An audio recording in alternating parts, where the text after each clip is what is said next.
Welcome to the latest installment of Brand of Brothers. I'm Doug. And I'm Johnny. Today we're talking about why your logo is not your brand. All right, let's get to it.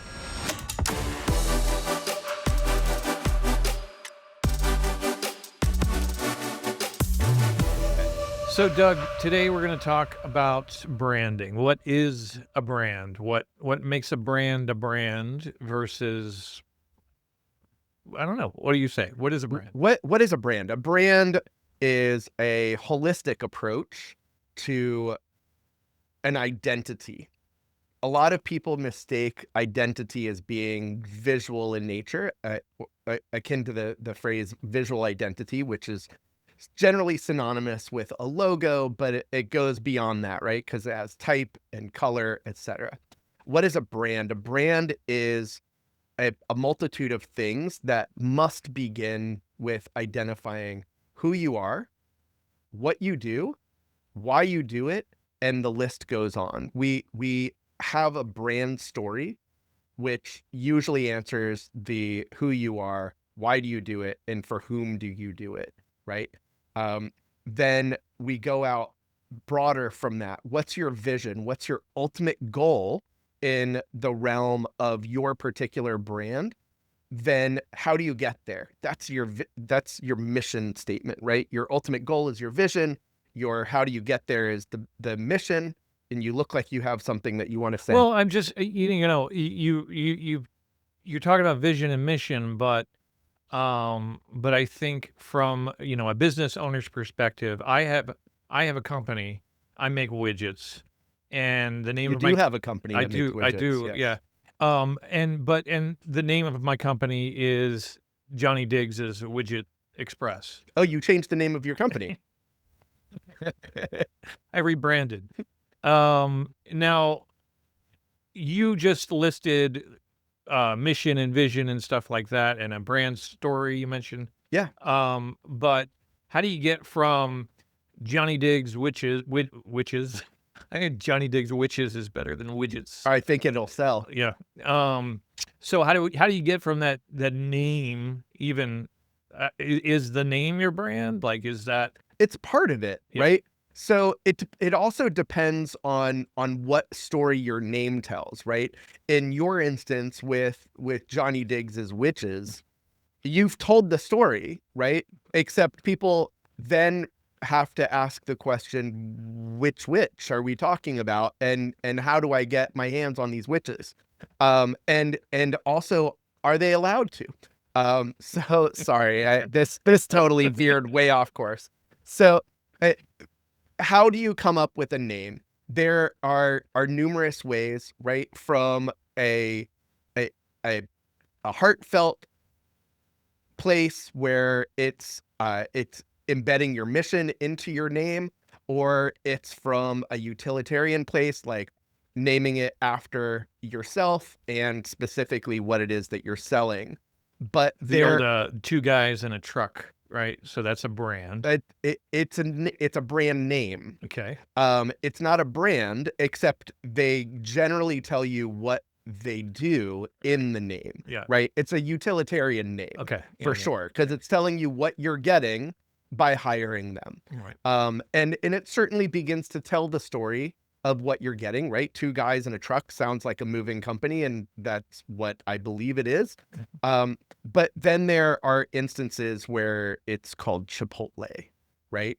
Right. And Chipotle, the only reason why Americans get an idea of what that is because of the marketing that's happened with that brand.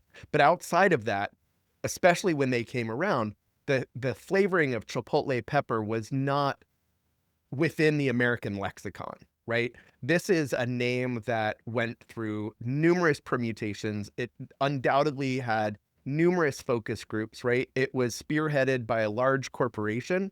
And so that's how we ended up with Chipotle. Does I guess the same could be said for Nike, right? So Nike, that's yeah, I don't even know if that was a word or before, but Well, it's certainly a god, right? is it? Oh, okay, I didn't know that. So Yeah. I and so I don't know what it's a god of, but I remember something about a winged foot or something to that effect. Sounds Um, plausible. and I believe that's where the swoosh idea came from, which that's an even more amazing story about how the swoosh came to be, and ultimately how the designer who created it was ultimately compensated, because initially it was just a small payment that she received in exchange for doing it.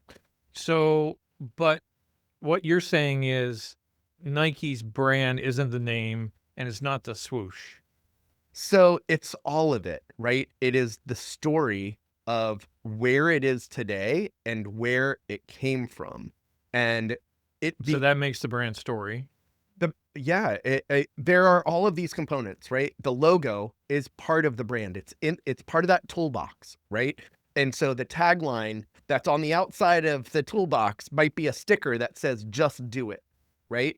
Um, and then inside that toolbox, you also have an instruction manual. That instruction manual is ostensibly your messaging brandscape, as we call it, right? Your messaging brandscape. What's that? That's your vision, your mission, your position, your tone, your core values, your brand story, the who you are, the what you do, the why you do it, and for whom you do it.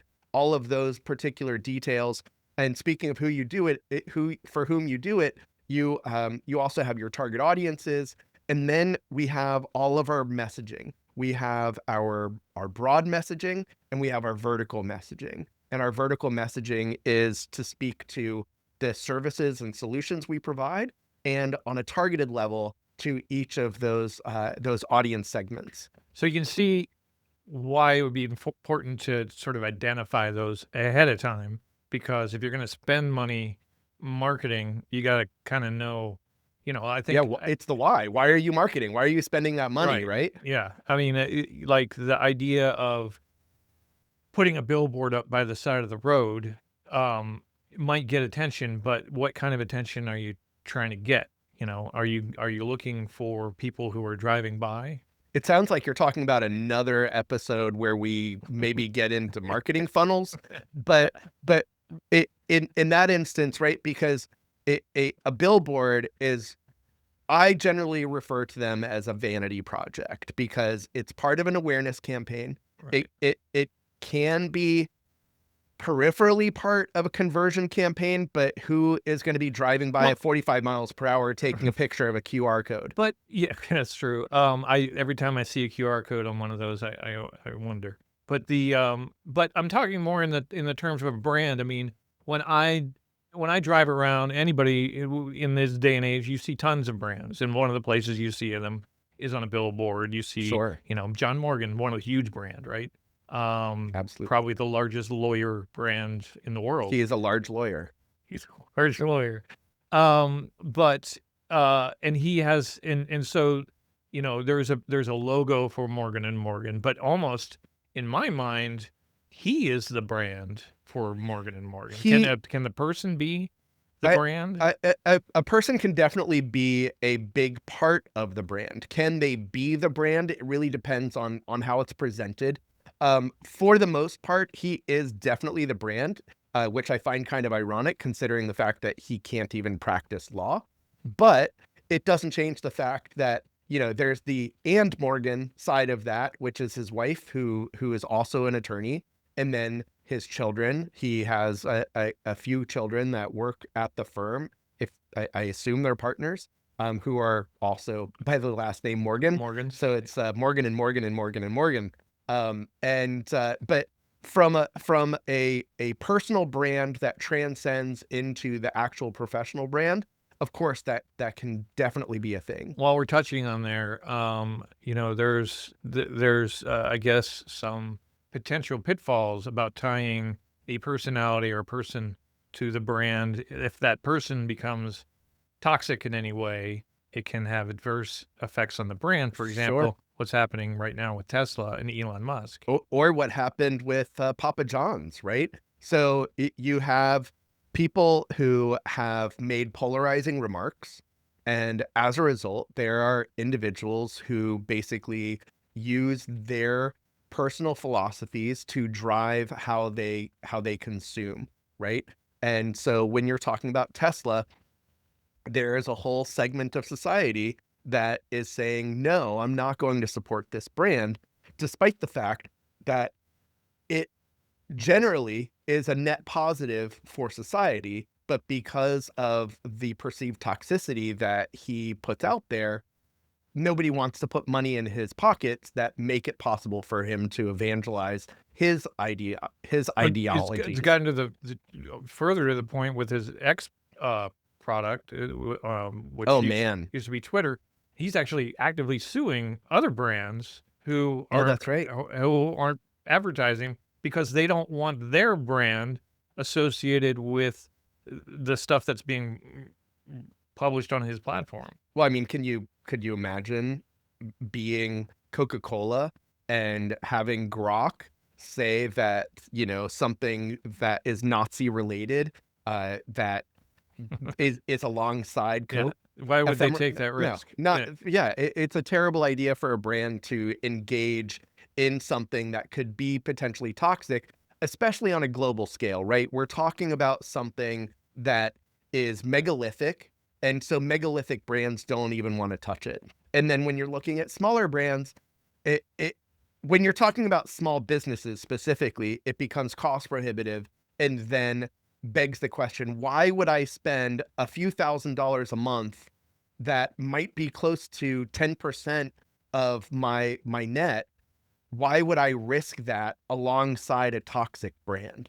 The you mentioned earlier you threw out the messaging brandscape term. Yeah. Can we talk about what you mentioned the things that are in a messaging brandscape. Walk me through the steps of what you do with a client to help develop that. I imagine that's one of the first things that you do. Yeah, it is actually. So we conduct it, and what I like to call an abridged brand audit, because a comprehensive brand audit means doing deep dive into research, right? Competitive research and deep dive into what your employees say about you, what is said about you on social media, and so on. So I'm not going to dig into that aspect of the brand audit. So on the abridged side, what we want to do is we want to understand who you believe your audiences are, so we can figure out whether that's even in parity with what data tells us. We also want to make sure that we understand what qualities you're trying to convey. Just a series of adjectives, right? Are you professional? Are you amiable? Are you approachable? Um, it what values are important to you, right? Trust. Transparency, integrity, exactly. Right. And the list goes on. So then there are other components that we want to understand. How often do you pay attention to metrics, right? How often do you build your marketing strategy around what your competition is doing? How often do you receive feedback? What does your feedback loop look like? Right. So we go through this process of discovery. Then we take that information along with internal research that we do, and that research might be looking at what articles were and data we're finding on Statista, to conducting our own focus groups, formal focus groups, based on information that we've been able to derive, right? So we want to know who the target audiences are. We want to know who the target audiences are based on geography, and then expand from there. That gives us a general idea of where we're starting. What is it that the customer, the client, is wanting to accomplish, and who is their customer, right? And how do you connect the two? And that's really the whole point of this messaging brandscape, is that it creates that bridge between the customer and the client. And from that, then um you develop the visual components then. Mm. So you fast forwarded Uh, pretty quickly. So once we have put together the messaging brandscape, then we don't move on to the visuals just yet, because we need to know what the marketing strategy is. We need to understand what it is that we're attempting to accomplish, because we need to know where the audiences are and how to reach them. yes, a visual identity is going to be important, but if that visual identity is only on social media, then that's going to have a different aesthetic than if it's going to be a far-reaching brand identity that's going to be something that might not just be in your pocket. What do you say to someone that comes to Remixed and say, I just need a website, or I just, or I already have a logo and I just need help with my social media? Like, how do you respond given everything you told me about brands? How do you respond to that? Well, we begin by assembling all of the materials that they already have, right? So it is again back to this informal brand audit. So we need to understand what assets they have and what assets are missing. So if they already have messaging, there's no need to rebuild from the ground up. So, there are plenty of established companies that come to us and require our assistance. Are we going to make them start from zero? No, absolutely not. But if we find along the way that there are opportunities, right? So there are going to be strengths, there are going to be weaknesses, there are going to be opportunities, and there are going to be threats. These are continuous pieces that are evaluated, and when their messaging seems weak, then we would present the opportunities for improvement.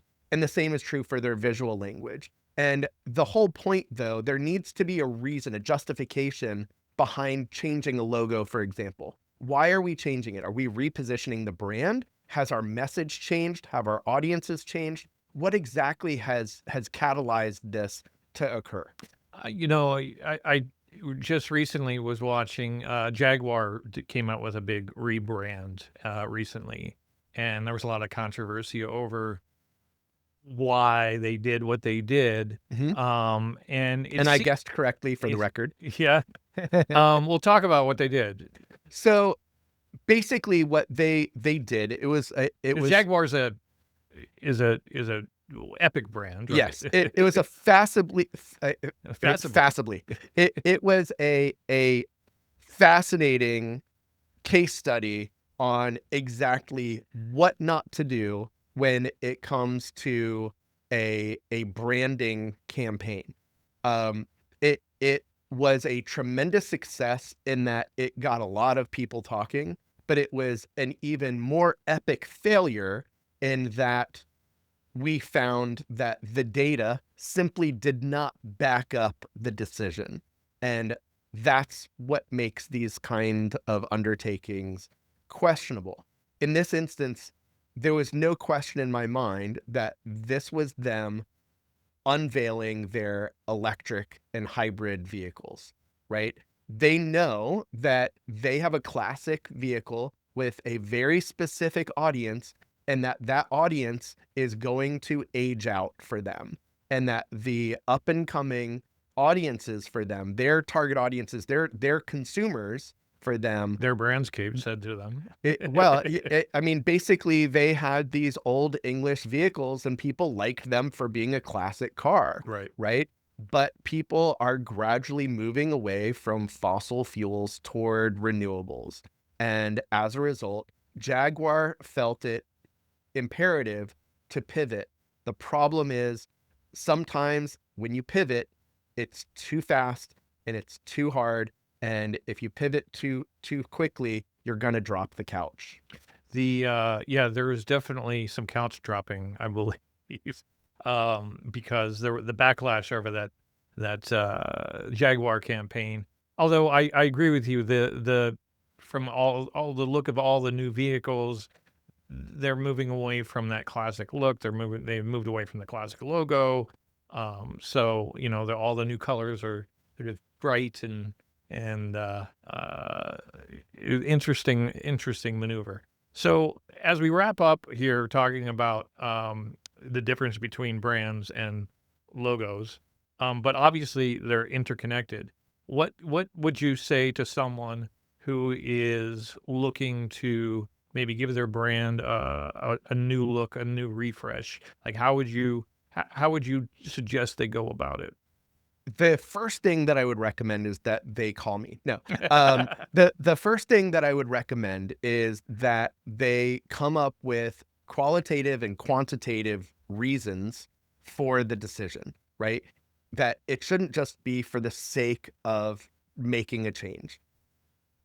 It seems But like sometimes that brands just do that, and you see the like, if you look at the history of like all of the logos for VW over the even years, Coca-Cola, yeah, I mean, they even these like subtle nuance, FedEx, these changes, yeah, UPS, yeah, they've all evolved over time. Part of it is to keep the brand relevant, right? yeah, The other parts are because there is a real purpose, right? When you feel like something needs to change, chances are good something needs to change and you just haven't figured out why. right. And so when you engage with a third party, that can become more and more pronounced and more obvious. And When you that say third party, you mean like an like an agency? agency, yeah, or a brand consultant or a marketing consultant, Have and you ever come across when, a new marketing executive, a new CMO comes in and they just want to make it their own, right?